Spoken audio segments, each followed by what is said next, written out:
Ecclesiastes chapter 3. If you'd like to turn your Bibles over there this morning. Ecclesiastes chapter 3. We're going to read these familiar verses here this morning. Don't forget about the Ladies' Days coming up July the 26th. Keep that on your calendars. Keep that date open. July the 26th here at the building. Ecclesiastes chapter 3. Read these familiar verses with me. Beginning verse 1. There is an appointed time for everything, and there is a time for every event under heaven. A time to give birth and a time to die. A time to plant and a time to uproot what is planted. A time to kill and a time to heal. A time to tear down and a time to build up. A time to weep and a time to laugh. A time to mourn and a time to dance. A time to throw stones and a time to gather stones. A time to embrace and a time to shun embracing. A time to search and a time to give up what is lost. A time to keep and a time to throw away. A time to tear apart and a time to sew together. A time to be silent and a time to speak. A time to love and a time to hate. A time for war and a time for peace. What profit is there to the worker from that in which he toils? I have seen the task which God has given the sons of men with which to occupy themselves. He has made everything appropriate in His time. He has also set eternity in their heart, yet so that man will not find out the work which God has done from the beginning even to the end. I know there is nothing better for them than to rejoice and to do good in one's life. Moreover, that every man who eats and drinks sees good in all his labor. It is the gift of God. I know that everything God does will remain forever. There's nothing to add to it, and there's nothing to take from it, for God has so worked that men should fear Him. We see here in the book of Ecclesiastes, on Solomon's treatise on the vanity of life, that he talks about time, and that there's a time for everything under heaven. In verses 2 through 8, of course, he gives that list there. They're the verses that we're bound by time and opportunity. That we're given time, and that in that time there are certain times to do things. There are certain times to get things done.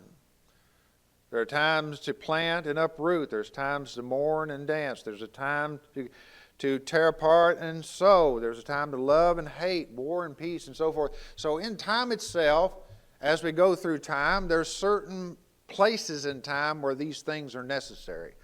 They seem to be the lot, if you will, of man. And in verses 9 and 10, he says, is there a profit to this?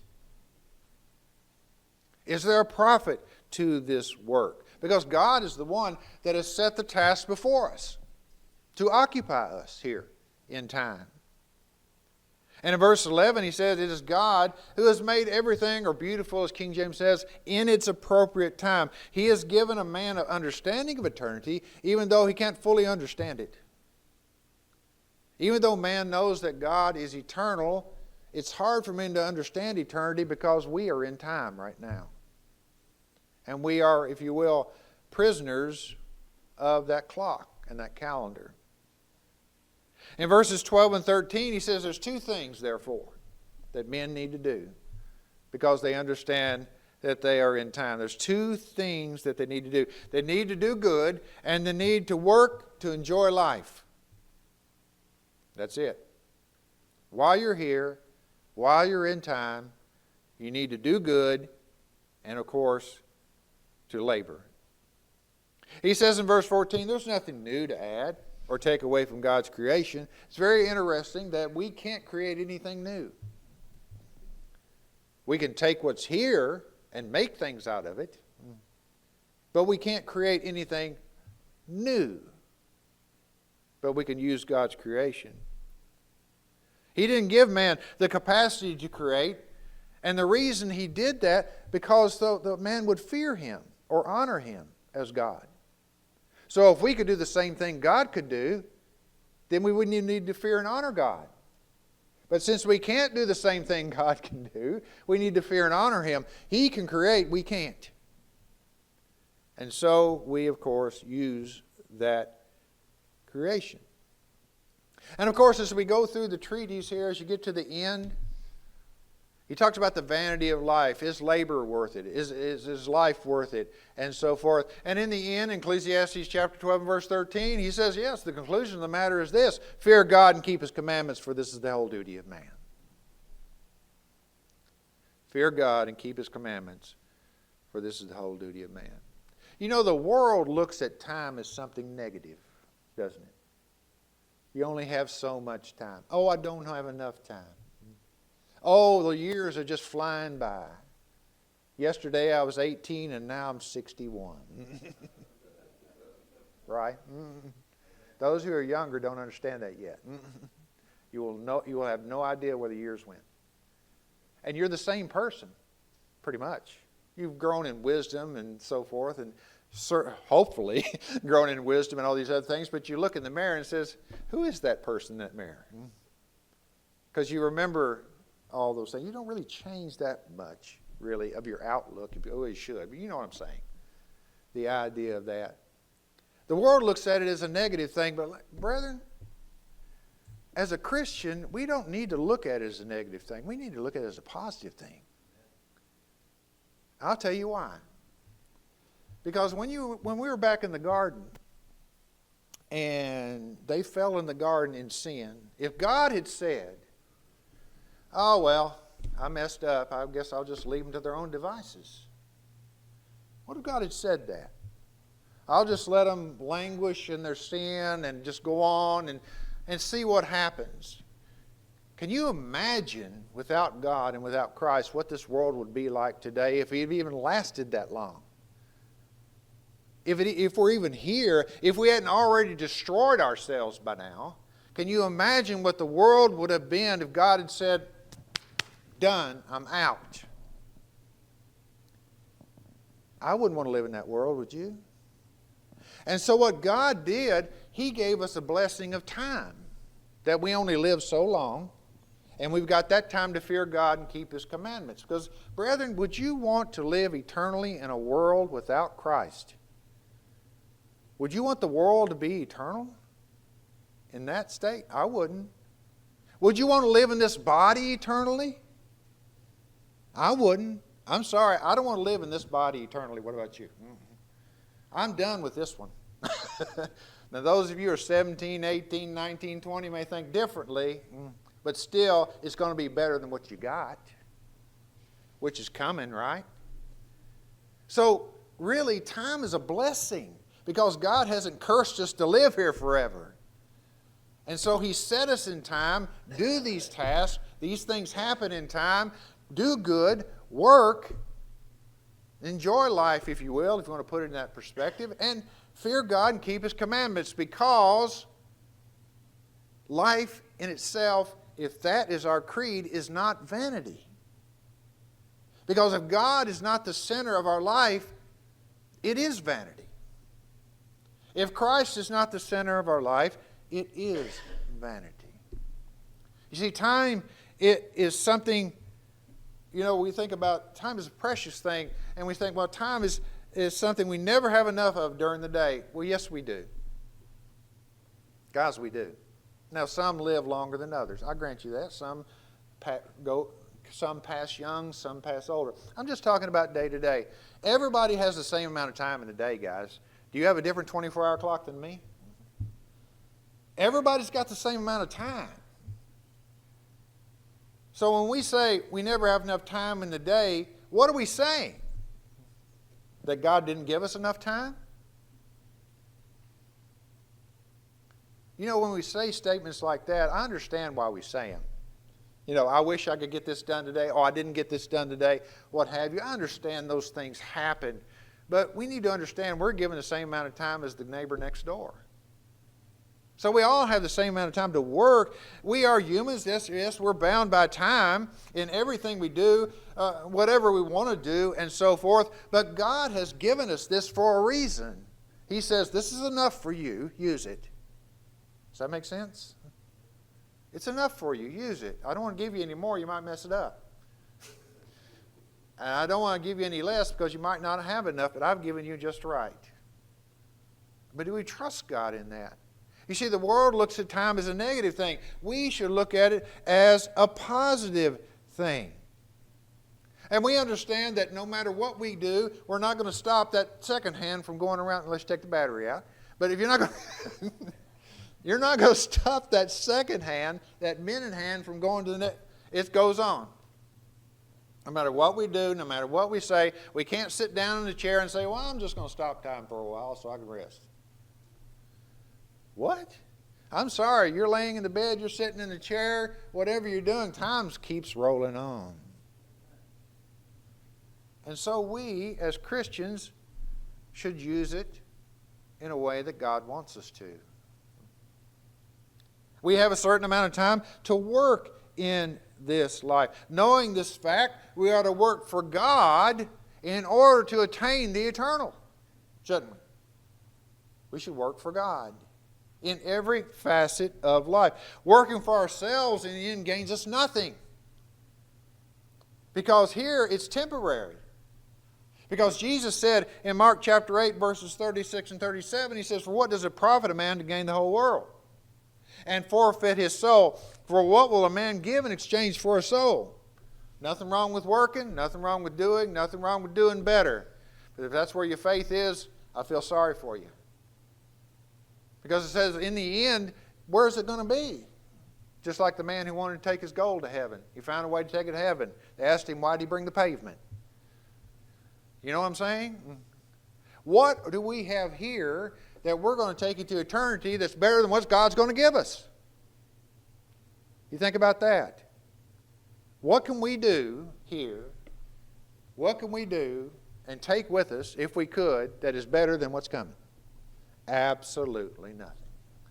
There's nothing wrong with working, nothing wrong with doing, nothing wrong with having a house, home, and whatever, and being successful in life. Nothing wrong with that. But we've got to put it in perspective, don't we? Because what if you gain all that and lose your soul? It doesn't matter. Jesus said the soul is the most important thing. James says in James 4 and verse 14, he said, yeah, you don't know what your life will be like tomorrow, for you're just a vapor that appears for a little while and then vanishes away. Of course, we know in the context of that, there's this man who's going to a city, and he says, I'm going to do such and such a business for such and such a time. I'm going to be there for a year, and I'm going to do this, I'm going to do that. And James says, what are you talking about? Don't you know your life is a vapor? You're here for a little while and vanishes away. What you need to do is, he says in the next verse, instead you ought to say, if the Lord wills, you put it in perspective. We will live and also do this and that. Put it in the perspective of eternity. Yeah, it's okay to make plans to go to the city, but you've got all these plans, but how often do plans go the way you want them to? What if he took off to the city and his cart broke down? Then he had to get the cart repaired. Then while he was on the way to the city, the animal died. And then he had to get another animal. Then when he got to the city, he found out he couldn't set up his business anywhere because there's no place to do it. And then he set up his tent and nobody would buy his stuff. And then before you know it, he's over here trying to figure out what to do. The best laid plans of mice and men, right? In all the plans that we make, they can go awry, but if we take God with us and understand it and put it in perspective of time and eternity, then we understand what it really means, don't we? We understand what it really means. You see, we serve a God that's eternal. We serve a God that is not bound by the laws of physics that we are bound by, or the laws of time even of this universe. God is not bound by those things. And so He used the tool of time in order to bring His children back. You're limited by time. I've given you the blessing of a life. Don't look at it as a negative. Look at it as a positive. I've given you a certain amount of time to live this life. Again, would you want to live eternally without Christ? I would not want to do that. Would you? Think about a world without Christ and you're living eternally in it. Think about the state that world would have gotten in by now.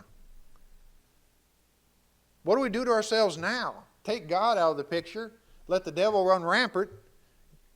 Guess what? Right? But I am glad, and Christians should be glad, that He's only given us a certain amount of time. I don't know if I could hold up for 500 years, or 1,000 years, or 2,000 years. I hope that I would be able to.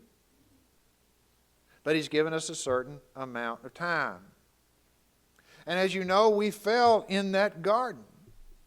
And there was a separation there in Genesis chapter 2 and verse 17. But from the tree of the knowledge of good and evil you shall not eat, for in the day that you eat from it you shall surely die. That surely die has a twofold meaning, spiritually and physically. Because before that, they were, if you will, in a place, in a perpetual creation, that they were to live before God eternally.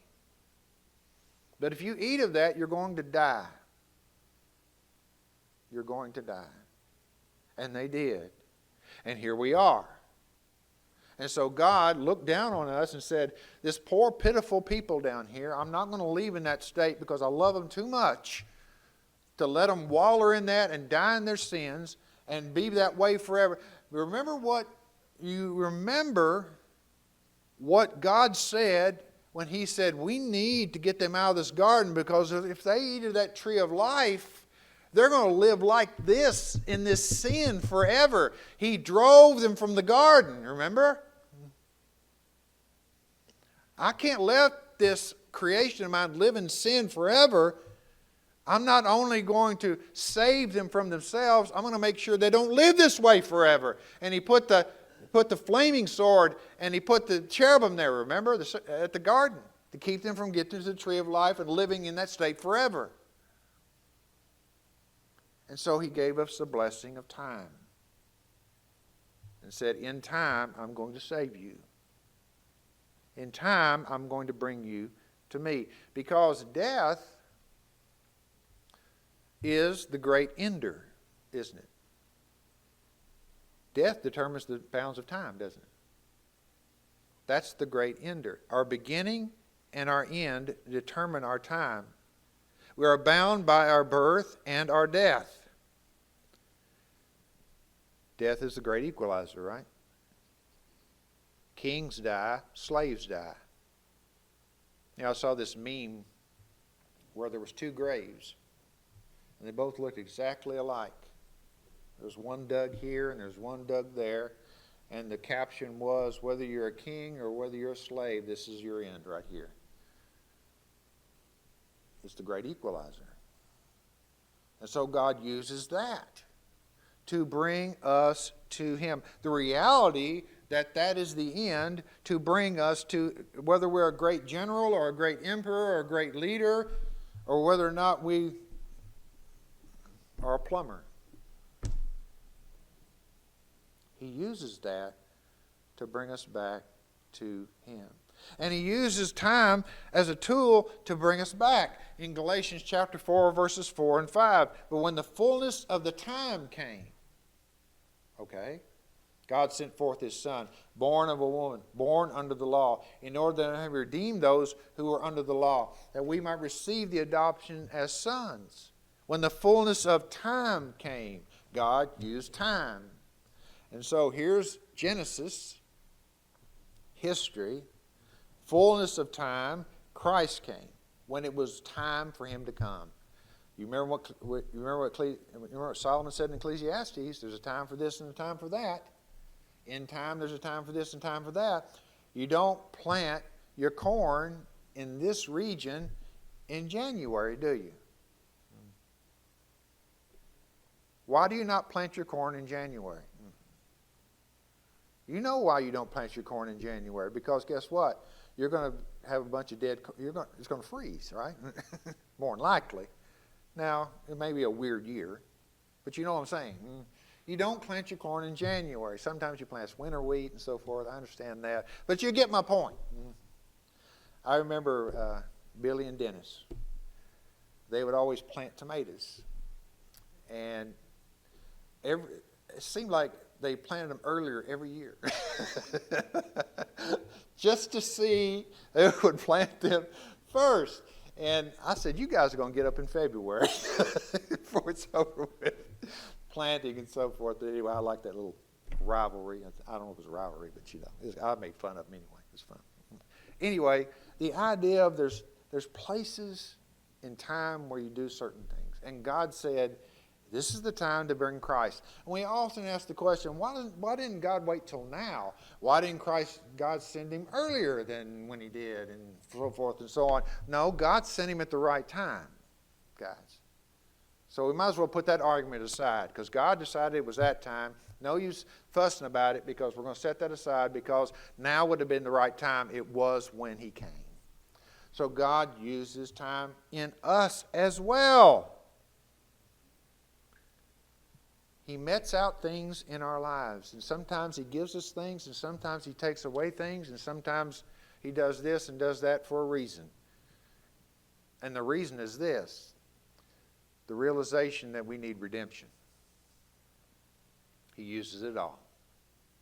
Now what happens is when God works in our life and we don't realize that, or we don't take advantage of that. He brought Christ in at the right time. Do you not think that God will not do things in your life at the right time? Now, we may not understand it. I'm not saying we're going to fully understand it.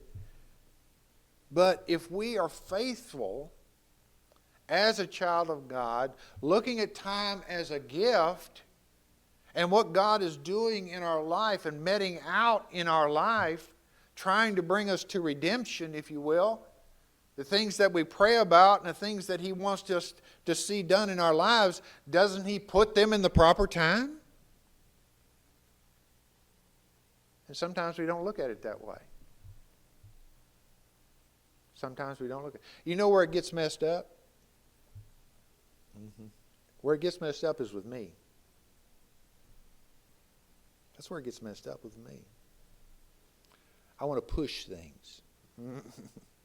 I sure wish I had this. That's when you're trying to push something. I sure wish I had this, or I was working there, or I did that, or I sold this, or well, maybe you should have, maybe you shouldn't have, or maybe God was working something out.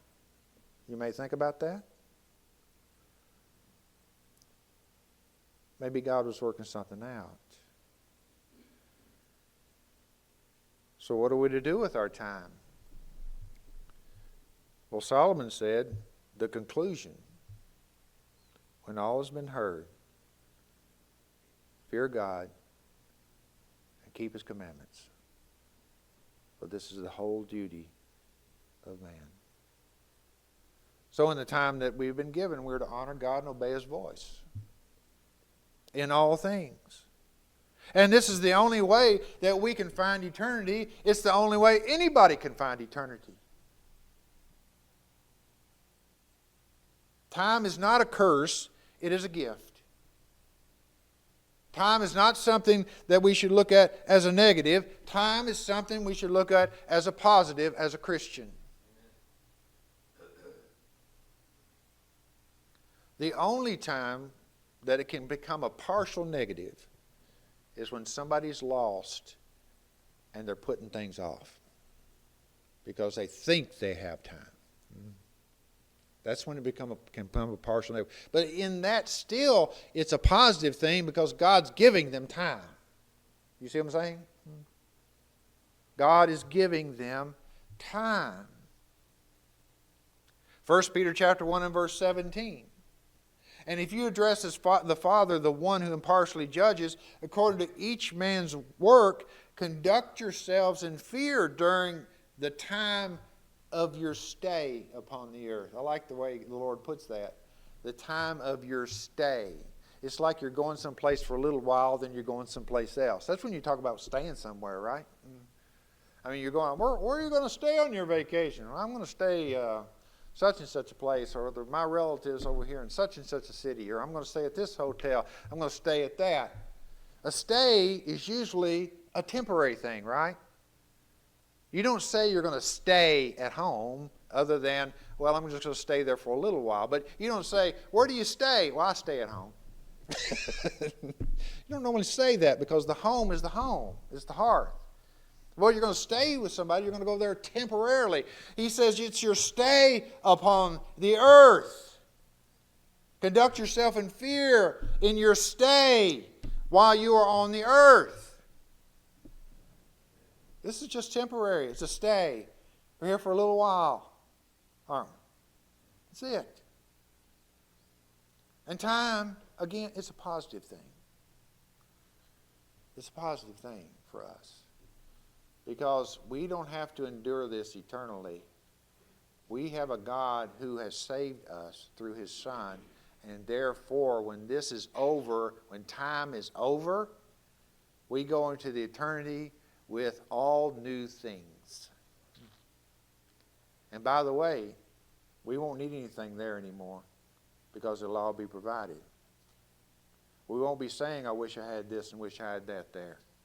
That won't even enter our minds, will it, when we're there? Oh, I wish I had this. Oh, I tell you what, here I am in eternity, and I wish I had a 57 Chevy. Actually, I do wish I had a 57 Chevy. But anyway, we're not going to be doing that. Now's the time of preparation, isn't it? Now's the time. Don't look at time as a negative thing, guys. I know when we get older, we have a tendency to do that. I have a tendency to do that. Oh, I remember when I was younger, I could do this and that. Yeah, Scott, that's true. But God, that's not God's plan, is it? That's not His plan. Fear God and keep His commandments, for this is the whole duty of man.